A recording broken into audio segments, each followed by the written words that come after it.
99% اہل سنت و جماعت نے اس کی تحسین فرمائی، اسے وقت کے تقاضوں کے مطابق قرار دیا اور اس کی تائید و حمایت کی۔ چند افراد نے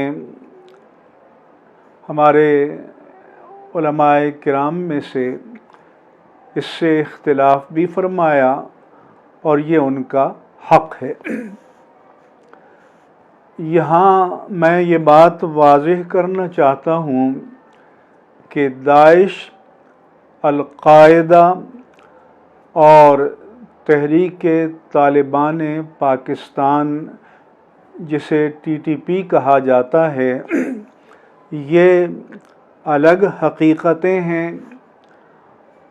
اور یہ پاکستان کی بھی دشمن ہیں، لہذا ان کے ساتھ اہل سنت و جماعت کا کبھی بھی کوئی تعلق نہیں رہا۔ لیکن تحریک طالبان افغانستان ان سے الگ ہے۔ ہمارے بہت سے لبرل حضرات نے یہ تبصرے کیے کہ تحریک طالبان افغانستان اور تحریک طالبان پاکستان ایک ہی حقیقت ہیں، ایک ہی چیز ہیں، ایک ہی سکے کے دو رخ ہیں، لہذا دونوں سے یکساں نفرت کرنی چاہیے۔ میری اہل سنت و جماعت سے چند گزارشات ہیں۔ نمبر 1 یہ کہ دیوبندی بریلوی کے عنوان سے تفریق اور شناخت یہ بر صغیر پاک و ہند تک محدود ہے اور یہاں تمام طبقات ایک دوسرے کو جانتے ہیں اور جو وجوہ اختلاف ہیں انہیں بھی اچھی طرح جانتے ہیں۔ لیکن جب ہم بر صغیر کی حدود سے باہر جائیں گے، شام میں جائیں گے، ترکی میں جائیں گے، ازبکستان میں جائیں گے، تاجکستان میں جائیں گے، تو وہاں جو بندہ سامنے آئے گا تو یہ نہیں پوچھیں گے کہ آپ دیوبندی ہو یا بریلوی ہو۔ یہ سب خطے وہ ہیں جہاں اہل سنہ والجماعہ حنفی لوگوں کی غالب اکثریت ہے۔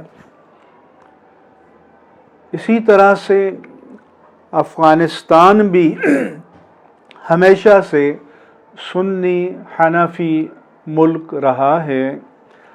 ہمارے بر صغیر میں جو صوفیاء کرام تشریف لائے وہ بھی افغانستان کی طرف سے آئے، جو سلاطین و فاتحین آئے وہ بھی اسی طرف سے آئے۔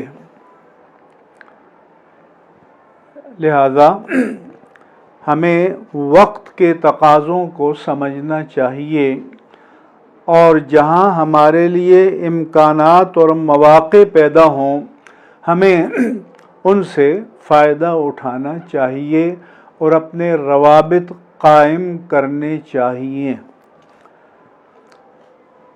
عزیزان گرامی، ہم آپ سب جانتے ہیں کہ جب سوویت یونین کے خلاف افغانستان میں جہاد ہو رہا تھا تو اس وقت شرق اوسط کے تمام ممالک، امریکہ اور اتحادی، یہ سب مجاہدین کی حمایت میں تھے، کیونکہ سوویت یونین متحدہ دشمن تھا جو اشتراکیت، اشتمالیت اور کمیونزم کا علم بردار تھا۔ لیکن پھر سوویت یونین کو شکست ہوئی، وہ خود بھی شکست و ریخت سے دوچار ہوا اور اس کا وجود معدوم ہو گیا۔ مگر 9/11 کے بعد امریکہ نے افغانستان پر یلغار کی، حالانکہ 9/11 کے سانحے میں نہ کوئی پاکستانی شامل تھا، نہ کوئی افغانی شامل تھا، وہ لوگ سارے عالم عرب کے تھے اور امریکہ میں تربیت یافتہ تھے، اگر امریکہ کا دعویٰ درست ہے۔ مگر پھر وہی امریکہ مجاہدین کا دشمن ہوا، 20 سال تک اس نے افغانستان میں مظالم ڈھائے، لاکھوں انسانوں کو اس نے ظالمانہ طور پر موت سے ہمکنار کیا۔ بگرام جیل اور گوانتانامو بے کے اقوت خانے ایجاد کیے اور تحریک طالبان افغانستان امریکہ اور اتحادی افواج کے خلاف اپنے وطن کی آزادی کے لیے مصروف جہاد رہی، اور بالآخر اللہ تبارک و تعالی نے اگست 2021 میں ان کو فتح سے ہمکنار فرمایا۔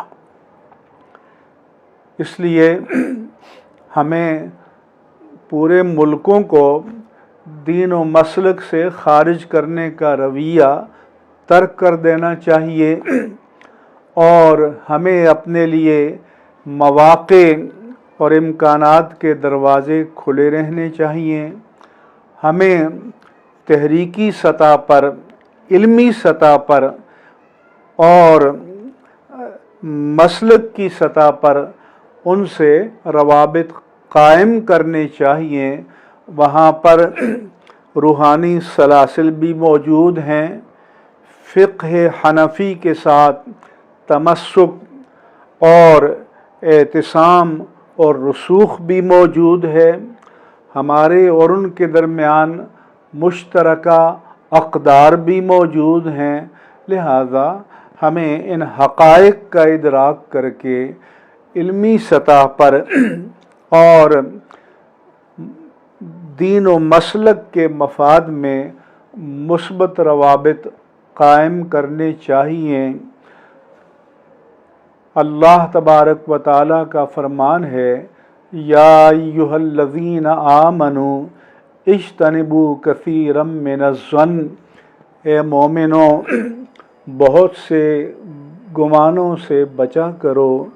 اور رسول اللہ صلی اللہ علیہ وآلہ وسلم نے فرمایا، ایاکم والظن فإن الظن اکذب الحدیث، بدگمانی سے بچو، بدگمانی بہت بڑا جھوٹ ہے۔ یہ ضرور ہے کہ دوسرے لوگوں نے ان سے روابط قائم کیے اور ہم نے اپنے آپ کو لا تعلق کر دیا، فاصلے سے رکھا، تو اس میں ان کا قصور نہیں، اس میں ہماری اپنی کوتاہیاں شامل ہیں۔ اس لیے ہمیں اپنی جو پوری ایک طرح سے سوچ تھی، فکر تھی، اور ماضی قریب کا جو ہمارا ایک انداز نظر تھا، اس پر نظر ثانی کی کوشش کرنی چاہیے، اور نئے حالات میں نئے انداز سے اس پورے خطے کے مسلمانوں کے ساتھ روابط قائم کرنے کے لیے بنیادیں قائم کرنی چاہیے اور بنیادیں تلاش کرنی چاہیے۔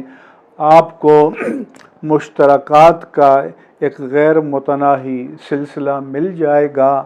احناف کے فقہائے کرام جو ماوراء النہر سے ہماری کتب فقہ میں جن کا تذکرہ آتا ہے، ان سب کا تعلق اسی خطے سے رہا ہے۔ اس لیے میں چاہتا ہوں کہ ہمارے خاص طور پر